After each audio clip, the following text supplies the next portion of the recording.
We use fresh water every single day.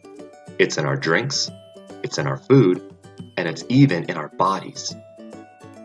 Clean fresh water is very important, and nearly all of our available fresh water comes from streams, rivers, and lakes. As freshwater ecologists, part of our job is to monitor our freshwater sources to make sure that they're clean for our use and for the other creatures that depend on it.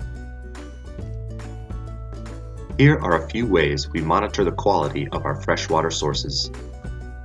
One way we can check the quality of our water is by collecting data with a YSI meter.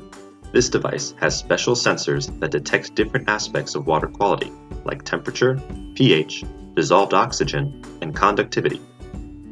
Before using it in the field, we need to calibrate the YSI meter to make sure that the sensors are working properly and giving accurate readings. To do this, we give the sensors solutions of known values to which we can compare the YSI's measurements. If the numbers match, then we know that the sensors are giving us accurate data. Between calibrations, we need to make sure that we rinse the sensors 3 times with deionized water, and then 3 more times with the next solution that we're calibrating. This process ensures that the solutions don't mix, allowing for proper calibration. We repeat the process with solutions of pH 7, pH 4, pH 10, and a conductivity solution.